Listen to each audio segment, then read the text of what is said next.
Hello, I'm Jenna Curran, and this is episode 2, Viruses.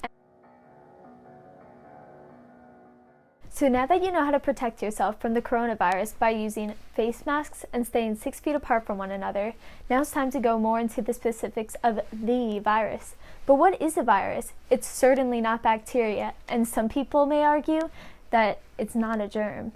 Let's figure it out! Viruses are much smaller and more basic than the average prokaryotic or eukaryotic cell. They can be seen with an electron microscope, and the term comes from a Latin word for poison, as they used to be considered biological chemicals. Viruses are infectious, and they are capable of creating many diseases. Okay, so what do viruses look like? Well, ranging in size from 5 to 500 nanometers in diameter, the virus has nucleic acid and is enclosed by a protein coat.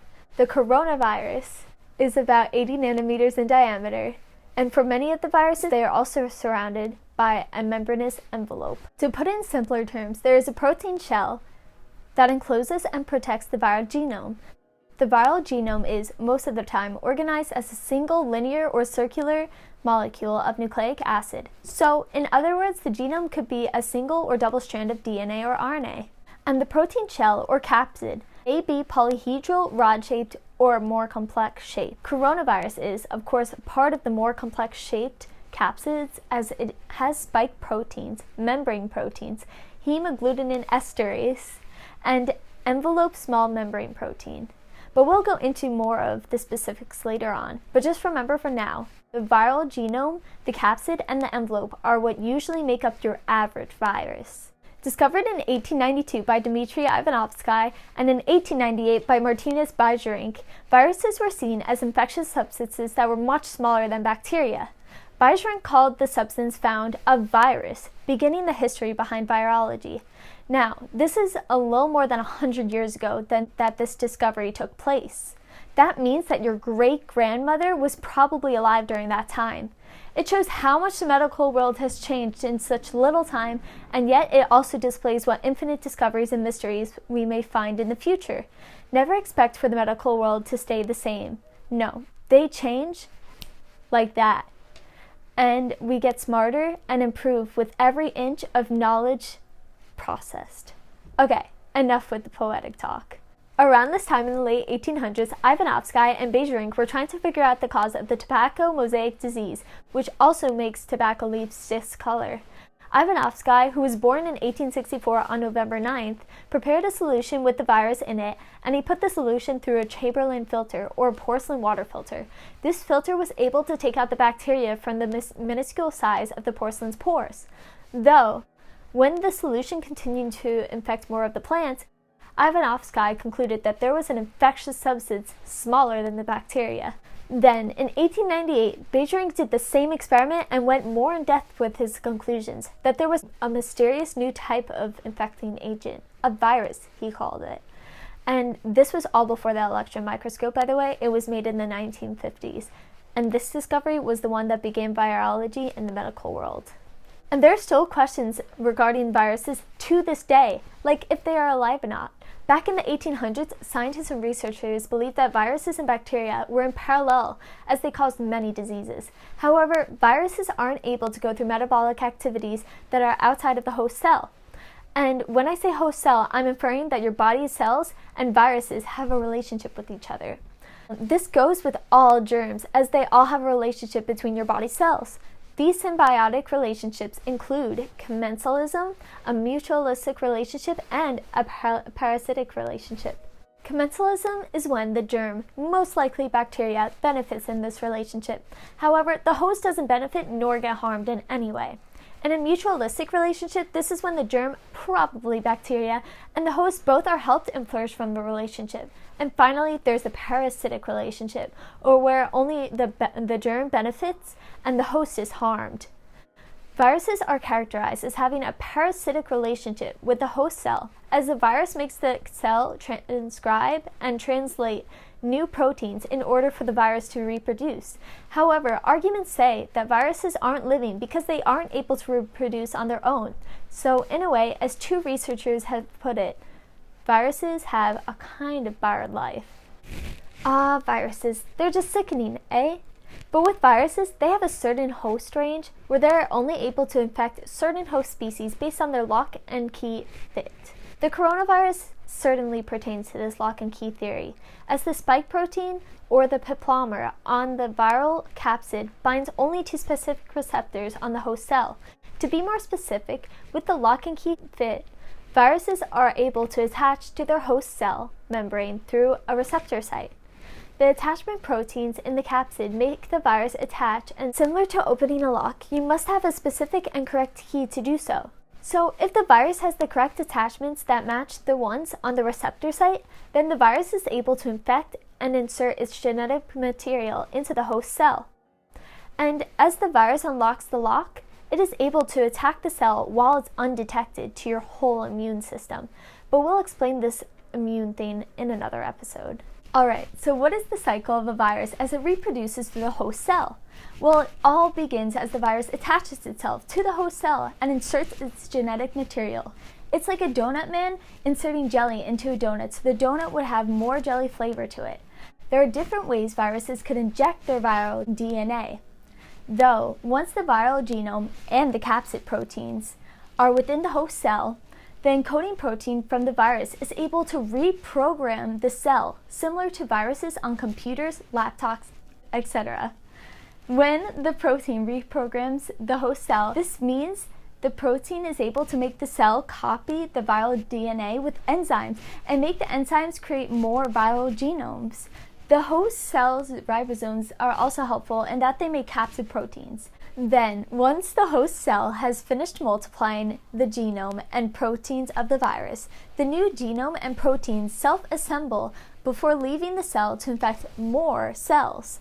Viruses could force cells to make from tens to thousands of copies of the virus within a few hours. And so, this is the average cycle about the production of viruses. The cycle for the coronavirus is a little more specific, but very similar to the average cycle of viruses. In fact, the spike protein of the coronavirus binds itself to the angiotensin converting enzyme 2, or ACE2, which is an enzyme that's on the cell membrane. The virus then takes control of the host cell as the virus makes the cell translate its RNA into new viral copies. Not only this, but the coronavirus's RNA also codes for the host cell to create 3 other proteins to stay in the host cell. Because of the virus's protection against the immune system, the host cell's immunity, and they also want to continue making the host cell release more copies of the virus. Since the coronavirus is an RNA virus, or a virus with only a single strand of ribonucleic acid, there will probably be more mutations that occur. This is because the RNA replication is less accurate than the DNA replication. Change is very normal for RNA viruses, and so it's expected that the coronavirus would mutate. However, the coronavirus is mutating at a very slow pace. And although the coronavirus is mutating at a slow pace, and the virus genome sequence samples from all around the world are very similar to each other, meaning that the mutations aren't that extreme, the coronavirus's mutations are making it easier in a way, comparing to other RNA viruses, to find a vaccine. And we will discuss vaccines in the next video. On the other hand, research studies have found that the coronavirus has mutated so the spike protein would be able to infect ourselves more easily. So this new mutation, the D614 mutation, makes the virus more infectious. Those infectious mutations were most likely responsible for the infections in the United States and in Europe, according to Los Alamos National Laboratory researchers. Since the virus is relatively new, there is still research that is needed to identify further about mutations in the coronavirus. On the bright side, however, based on research from other RNA viruses like the flu, RNA viruses are very likely to mutate into a weaker version of the virus rather than becoming more deadly. And so the coronavirus may follow in that path. Also, as said in the previous video, viruses spread as they are considered germs. However, not all germs spread the same way. To be more specific, some germs are not airborne, while the coronavirus is. The reason schools are closed, bars are closed, and parties are canceled was from the CDC, or the Centers for Disease Control and Prevention. They were just looking out for our health and advising us how to prevent the spread of coronavirus. The coronavirus in specifics could spread one of three ways, and possibly a fourth. This could be from a person-to-person transmission from the droplets or aerosols, which is due to the sneezing and coughing. Airborne transmission, and this is very important, and it's one of the main transmissions. And this is where the virus is capable of living in the air for a maximum of 3 hours, letting the transmission of the virus over long distances affect any vulnerable people around the infected person. And surface transmission, or when someone touches an object in which an infected person has sneezed or coughed on. So this goes along with the droplets and how someone could sneeze, and then it could go from person to person. Regarding surface transmission, the coronavirus is able to live on plastic and stainless steel surfaces between 2 and 3 days. If the person has touched a surface or an object in which an infected person has coughed on and then touched their nose, their eyes, their mouth, they will become infected with the virus. There is also the fecal-oral transmission, or basically a stool transmission. Okay. That's what scientists are currently trying to figure out and find out if people could become infected if they come in contact with an infected person. Stool. From the easy transmission with the coronavirus, the virus itself has changed how people interact with each other. In fact, since people are advised to stay at least 6 feet apart from each other, they aren't able to do their regular handshakes, their hugs, their cheek kisses, even their high fives.